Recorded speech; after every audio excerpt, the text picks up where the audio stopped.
Chronique francophone de mai 2017. Pour commencer, nouvelles d'ici et de notre région. Samedi 15 mars, une très bonne surprise pour nous, les boulangers de Middlebury. C'est la visite de Steve Norman qui arrive de Burlington avec de très bonnes nouvelles du 12e festival Héritage de Winooski, ce festival qu'il organise. Sur la très belle affiche qu'il nous apporte, 3 belles photos du festival de 2016 et le programme de 2017. Voici les éléments de l'affiche.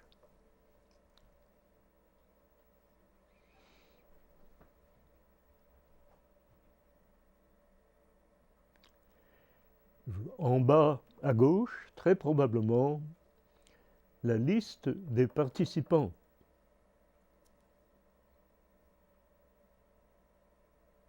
Et vous voyez comme illustration, c'est le groupe Va-et-Vient, et c'est probablement Carole, avec sa guitare. Bon. Eh bien, le festival aura lieu le 25 juin. Et encore une fois, ce sera le 12e. Au programme, venu du Québec, voici la croisée d'antan. Et nous retrouvons aussi notre va-et-vient, dirigé par Carole, et aussi le groupe Yankee Chank. Surprise, venu du Maine, avec son violon, Gus Lacasse. Je vous rappelle que maintenant nous avons une délégation du Québec, la croisée d'antan, une délégation du Maine, Gus Lacasse, et n'oublions pas la surprise de l'été 2016, le groupe des danseurs hip-hop de la région. Ça, on les a applaudis. Ils sont vraiment surpris.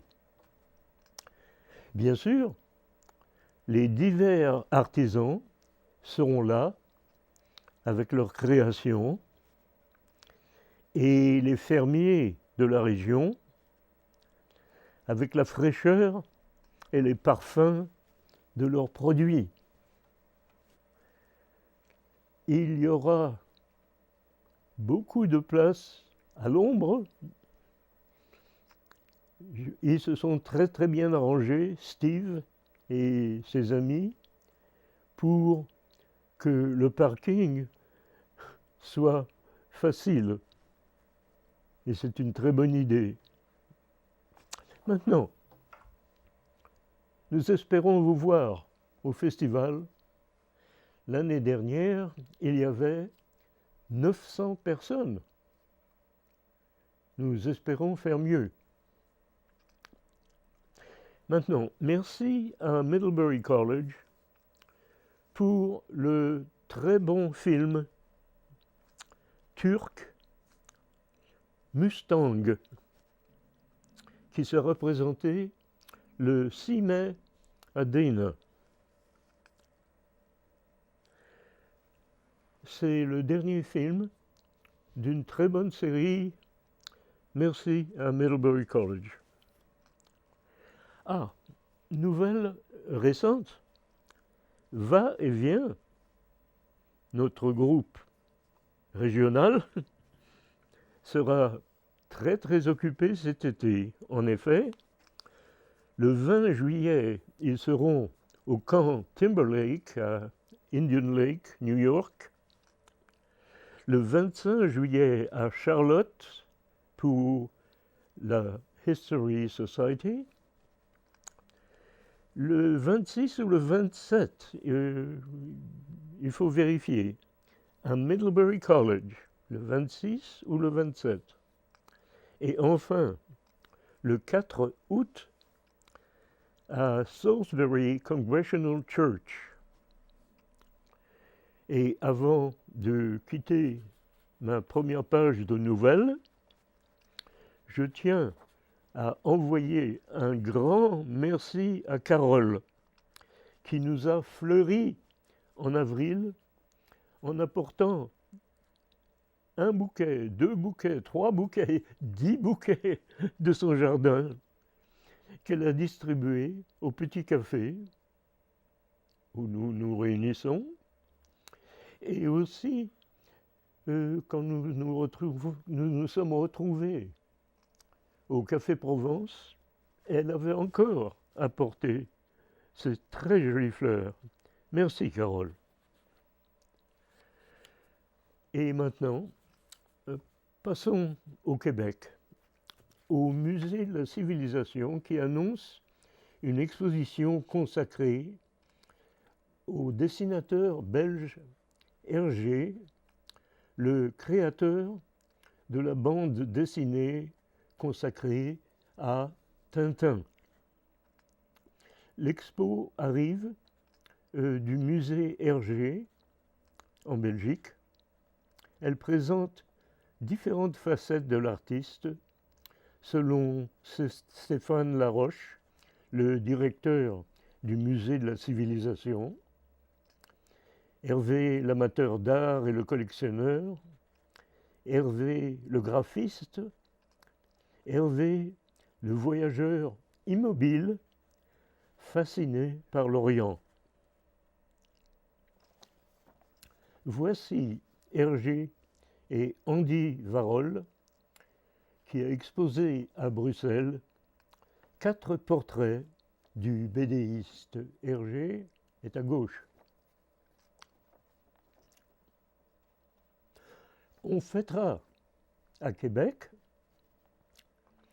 le cinquantenaire du festival d'été. Passons à Montréal. Le metteur en scène Denis Marleau dirige dans la petite salle de l'espace Go Avant-garde, l'histoire d'une jeune fille de province qui apprendra à écrire, à vivre et à aimer dans l'ombre d'un maître, Bertolt Brecht. Dans Avant-garde, Marie-Louise Fleischer raconte sa propre histoire. Marleau a imaginé un monologue à partir du texte publié en France qui traduit les vicissitudes d'une femme abusée et exploitée par les hommes. C'est l'actrice Dominique Quesnel qui évolue entre le passé et le présent, la campagne et la ville, la soumission et enfin l'indépendance de Marie-Louise.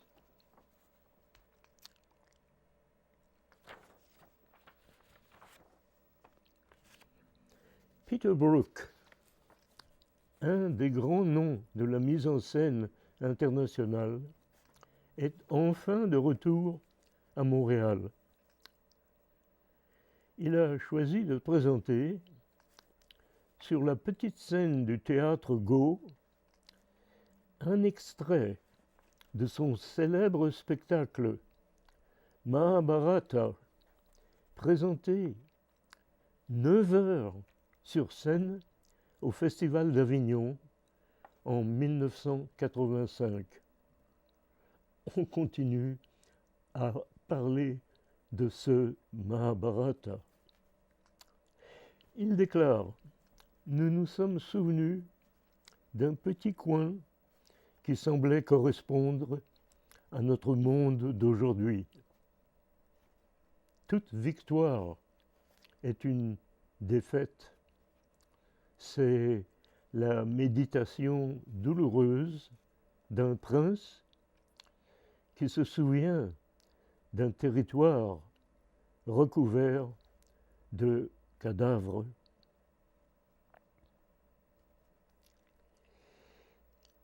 Les personnages de ce fragment intitulé Battlefield avancent à tâtons. Ils entourent un vieux roi aveugle et hanté. Et voici Peter Brook.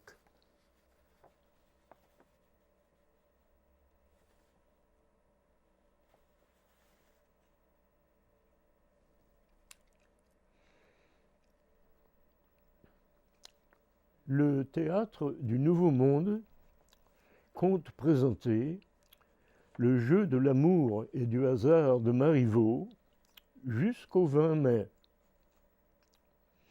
Y aura-t-il des séances supplémentaires comme pour Caligula? Cela ne m'étonnerait pas du tout.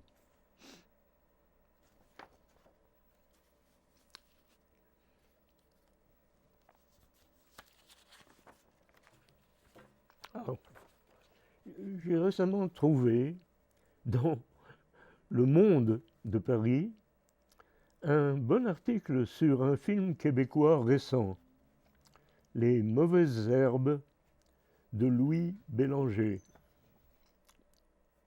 Jacques, un comédien, est obligé de fuir la ville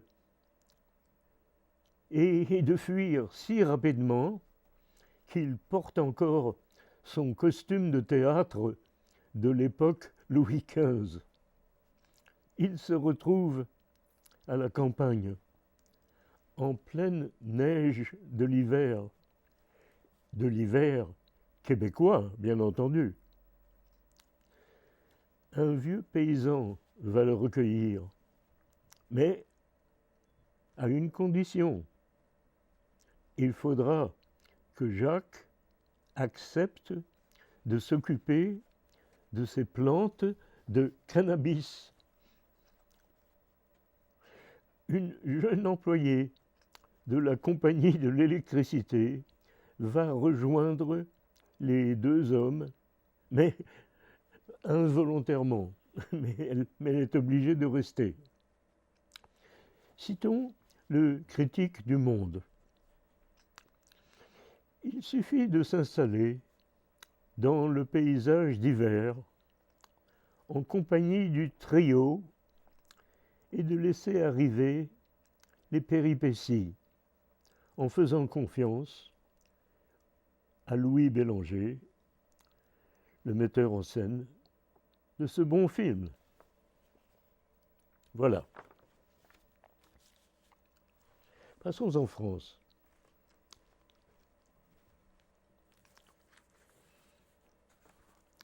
J'ai écrit ceci à la veille du premier tour des élections en France. En tête, nous avions deux candidats. Macron, dont le programme combine des éléments de gauche et de droite, et qui est un défenseur de l'Europe. Voici Macron.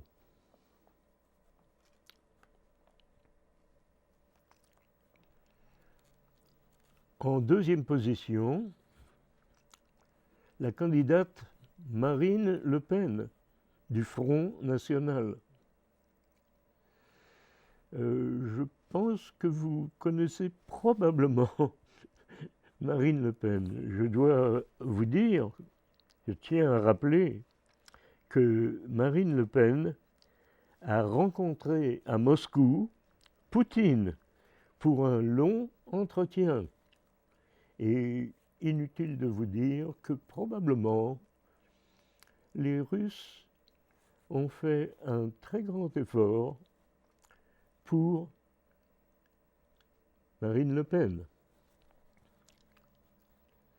Voilà. L'attentat sur les Champs-Élysées a troublé tout le monde et on s'est demandé s'il aurait une influence sur un grand nombre d'électeurs indécis. Oui, il faut signaler que, en effet, probablement un nombre vraiment inattendu, peut-être pas inattendu, mais en tout cas, il y a eu un grand nombre d'électeurs qui n'arrivaient pas à se décider avant le premier tour.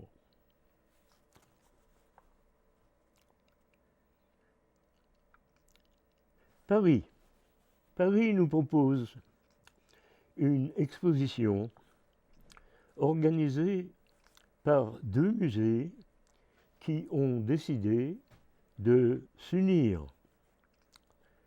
Le musée Picasso envoie une centaine d'œuvres diverses qui arrivent entourées de 1000 protections. Vous pouvez imaginer la valeur de n'importe quelle œuvre de Picasso.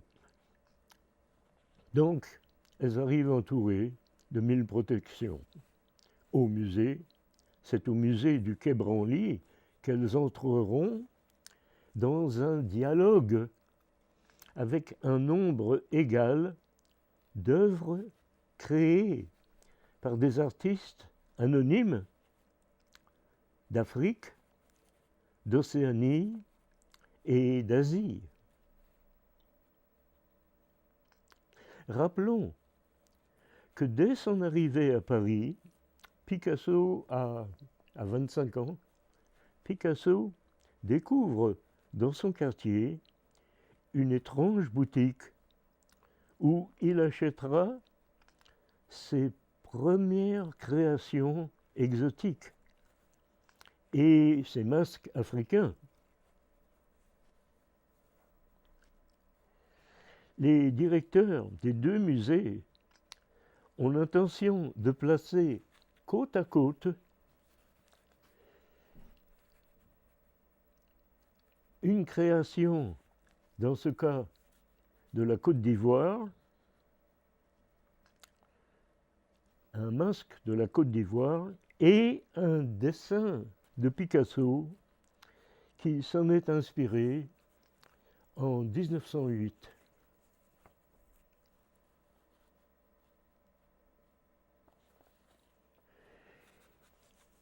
L'article que j'ai lu était en pleine installation de l'exposition et deux représentants, un pour le musée Branly et une, je crois, pour le musée Picasso, dirigeaient le ballet des opérations avec 1000 précautions, mais je crois qu'ils y sont arrivés et je pense que l'exposition promet d'être extrêmement intéressante.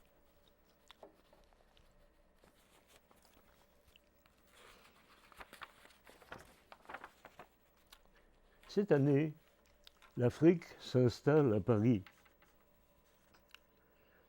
Depuis 30 années, Simon Njani, N-J-A-N-I,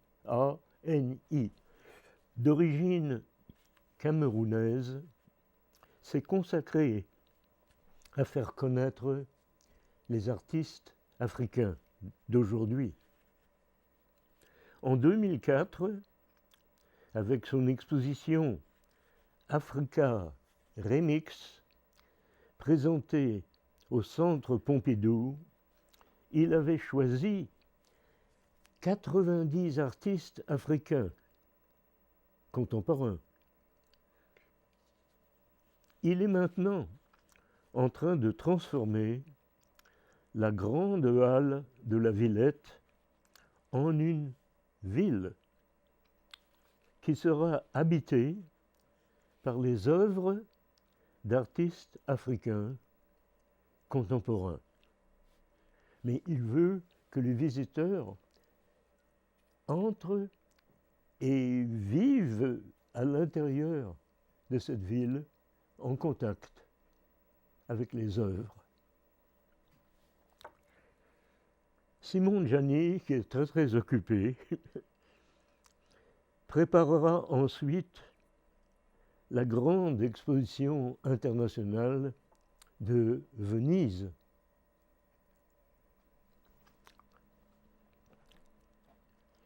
Et ensuite, il ira préparer celle de Dakar en 2018. Et il finira ainsi, probablement, ses 30 années de service pour les artistes africains. Passons au théâtre. La Comédie Française a invité, pour mettre en scène la résistible ascension d'Arturo Ui, la pièce de Brecht, une actrice a été invitée, une actrice allemande, et qui est venue du Berliner Ensemble. Elle a choisi de mettre l'accent sur un théâtre de foire, avec le jeu des acteurs très poussé. Et en plus, les acteurs portaient tous un maquillage expressionniste. Le jeu était peut-être un peu trop mécanisé. Mais le personnage principal d'Arturo Ui a été remarquablement interprété et mis en valeur.